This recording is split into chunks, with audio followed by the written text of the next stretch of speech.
ఆంధ్రప్రదేశ్ రాష్ట్రంలో అధికారంలోకి రాకముందు కూటమి పార్టీలు ఇచ్చిన హామీలు మొత్తం ఇస్తుండ్రట. ఒక్క ఆడోళ్లకు ప్రతి నెల 1500 ఇచ్చే పథకమే ఆగిందట.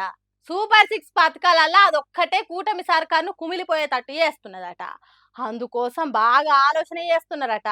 మెదడు మెత్తబడేటట్టు ఆలోచన చేస్తున్నారట. హాగో గదే ముచ్చట్ను ఏపీ వ్యవసాయ మంత్రి అచ్చెన్నాయుడు చెప్తున్నాడు. ఈనుండ్రి ఆంధ్ర అక్కలు.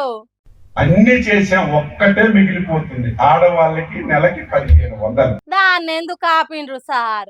ఆంధ్ర ఆడోళ్ళంతా ఎప్పుడు ఇస్తారా, ఎప్పుడు 1500 వస్తాయా అని ఎదురు చూస్తున్నారు.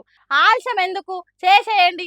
అది చెయ్యాలంటే ఆంధ్రాని అమ్మాలి, ఇంకా ఆలోచన చేస్తుంది. ఏ ఊకోండ్రి మంత్రి గారు, ఆంధ్రను అమ్మాల్సినంత అవసరం ఏమున్నది? అంత డబ్బు అవసరం ఉంది. ఏమి చేయాలి, ఎలాగా పథకం అమలు చేయాలి ఆలోచన చేసి చంద్రబాబు నాయుడు గారు ముందుకెళ్తున్నారు. ఓర్ని, నెలకు 1500కి ఆంధ్రాని అమ్మాలే అంటున్నావు అంటే తెలంగాణలో కాంగ్రెస్ సర్కార్ ప్రతి నెల 2500 ఇస్తానన్నది. నువ్వు చెప్పిన దాన్ని బట్టి తెలంగాణను అమ్మినా పథకం అమలు చేసేదానికి పైసలు సరిపోవు కావచ్చు. ఆవు సారు, పథకం అమలు చేసేదానికి చంద్రబాబు ఆలోచన చేస్తున్నాడు అన్నారు కదా, ఎన్ని రోజులు చేస్తాడు? ఏడాది కాలం నుంచి ఆలోచన చేస్తున్నాడా?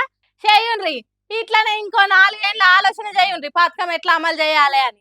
ఆ తర్వాత ఆంధ్ర ఆడోళ్ళు ఆలోచన చేస్తారు, మీ కూటమి ప్రభుత్వాన్ని ఉంచాలనా కూలగొట్టాలనా అనేది.